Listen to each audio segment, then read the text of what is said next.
banyak tafsir daripada nama Tuhan yang bertentangan satu sama lain. Meskipun kepercayaan akan Tuhan ada dalam semua kebudayaan dan peradaban, tetapi definisinya berbeda-beda. Istilah Tuhan banyak mempunyai kedekatan makna dengan kata Tuhan, di mana Tuhan juga merupakan majikan atau juragannya alam semesta. Tuhan punya hamba, sedangkan Tuhan punya sahaya atau budak.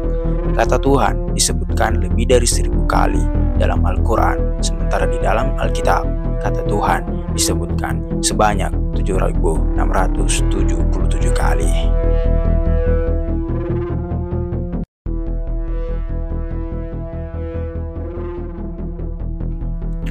Kata Tuhan dalam bahasa Melayu berasal dari kata Tuan.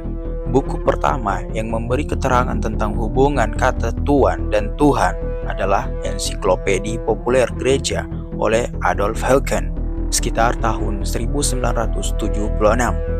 Menurut buku tersebut, arti kata Tuhan ada hubungannya dengan kata Melayu Tuan yang berarti atasan atau penguasa atau pemilik. Kata Tuan ditujukan kepada manusia atau hal-hal lain yang memiliki sifat menguasai, memiliki, atau memelihara. Digunakan pula untuk menyebut seseorang yang memiliki derajat yang lebih tinggi atau seseorang yang dihormati. Penggunaannya lumrah digunakan bersama-sama dengan disertakan dengan kata lain mengikuti kata tuan itu sendiri. Dimisalkan pada kata tuan rumah atau tuan tanah dan lain sebagainya. Dalam bahasa Inggris diartikan Lord. Kata ini biasanya digunakan dalam konteks selain keagamaan yang bersifat ketuhanan. Ahli bahasa Remy Stilado menemukan bahwa perubahan kata Tuan yang bersifat insani menjadi Tuhan yang bersifat ilahi bermula dari terjemahan Alkitab ke dalam bahasa Melayu karya Melchior Ledecker yang terbit pada tahun 1733. Dalam terjemahan sebelumnya, yaitu Kitab Suci Nasrani bahasa Melayu beraksara Latin terjemahan Brouwerius yang muncul pada tahun 1668. Kata yang dalam bahasa Yunaninya Kyrios dan sebutan yang diperuntukkan bagi Yesus Kristus ini diterjemahkannya menjadi Tuan. Kata yang diterjemahkan oleh Brouwerius sebagai Tuan sama dengan bahasa Portugis Senhor atau sama dengan bahasa Prancis Seigneur dan bahasa Inggris Lord dan bahasa Belanda Heer. Melalui Ledecker berubah menjadi Tuhan, dan kemudian penerjemah Alkitab bahasa Melayu melanjutkan penemuan Ledecker tersebut. Kini kata Tuhan yang awalnya ditemukan oleh Ledecker untuk mewakili dua pengertian pelik antara insani dan ilahi dalam teologi Kristen atas sosok Isa Al-Masih akhirnya menjadi lema khas dalam bahasa Indonesia. Di dalam Alkitab terjemahan baru 1974, kata Tuhan disebutkan sebanyak 7.677 kali dalam 6.510 ayat di seluruh protokanonika Perjanjian Lama Ibrani dan Perjanjian Baru Yunani. Kata ini paling sering digunakan untuk menerjemahkan kata kurios Yunani dan Adonai Ibrani. Selain itu, khusus untuk menerjemahkan Tetragrammaton YHWH, penerjemah TB dalam edisi cetak menggunakan huruf kapital small caps Tuhan mengikuti tradisi terjemahan yang sudah ada. Misalnya, dalam Kejadian, demikianlah riwayat langit dan bumi pada waktu diciptakan, ketika Tuhan Allah YHWH Elohim menjadikan bumi dan langit.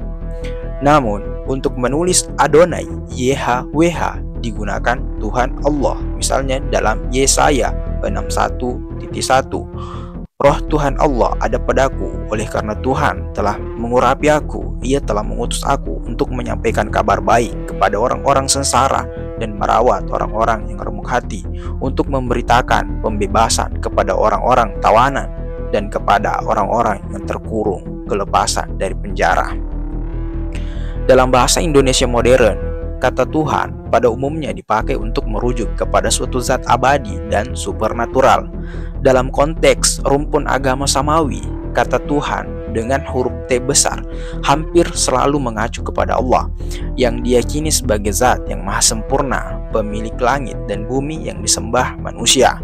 Dalam bahasa Arab, kata ini sepadan dengan kata Rob. Menurut Ibnu Asir, Tuhan dan Tuan secara bahasa diartikan pemilik, penguasa, pengatur, pembina, pengurus, dan pemberi nikmat. Kata Tuhan disebutkan lebih dari 1000 kali dalam Al-Quran. Dalam monoteisme, biasanya dikatakan bahwa Tuhan mengawasi dan memerintah manusia dan alam semesta atau jagat raya. Hal ini bisa juga digunakan untuk merujuk kepada beberapa konsep-konsep yang mirip dengan ini.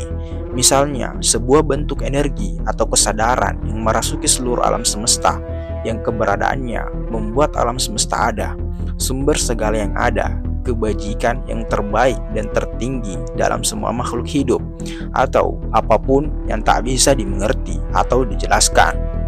Di dalam bahasa Melayu atau bahasa Indonesia, dua konsep atau nama yang berhubungan dengan ketuhanan, yaitu Tuhan sendiri dan dewa. Penganut monoteisme biasanya menolak penggunaan kata dewa karena merujuk kepada entitas-entitas dalam agama politeistis. Meskipun demikian, penggunaan kata dewa pernah digunakan sebelum penggunaan kata Tuhan dalam prasasti Trengganu, prasasti tertua di dalam bahasa Melayu yang ditulis menggunakan huruf Arab, huruf Jawi, menyebut Sang Dewata Mulia Raya. Dewata yang dikenal orang Melayu berasal dari kata Depata sebagai hasil penyebaran agama Hindu Buddha di Nusantara. Bagaimanapun, pada masa kini pengertian istilah Tuhan digunakan untuk merujuk Tuhan yang tunggal, sementara dewa dianggap mengandung arti salah satu dari banyak Tuhan, sehingga cenderung mengacu kepada politeisme. Selain itu, dalam teks terkadang juga digunakan kata Tuhan dengan huruf kecil, mirip dengan kata Allah dengan huruf kecil, terutama ketika memperbandingkan antara Tuhan Allah yang Esa dengan Tuhan Tuan yang lain. Misalnya dalam Ulangan 10:17, sebab Tuhan Allah mula, Allah segala Allah dan Tuhan segala Tuhan, Allah yang besar, kuat dan dahsyat, tidak memandang bulu ataupun menerima suap. Dalam Korintus 8:25 dan Mazmur 136:3.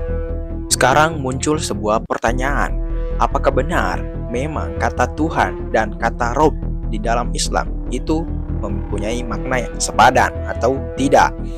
Dan mengapa ada perbandingan yang begitu besar antara Alkitab dan Al-Quran? Di dalam Al-Quran disebutkan kata Rob sebanyak 1000 kali, sedangkan di dalam Alkitab disebutkan kata Tuhan sebanyak 7677 kali. Berikutnya akan kita bahas di video berikutnya. Terima kasih. Jangan pernah puas hanya dengan menonton channel YouTube. Lanjutkan dengan membaca buku.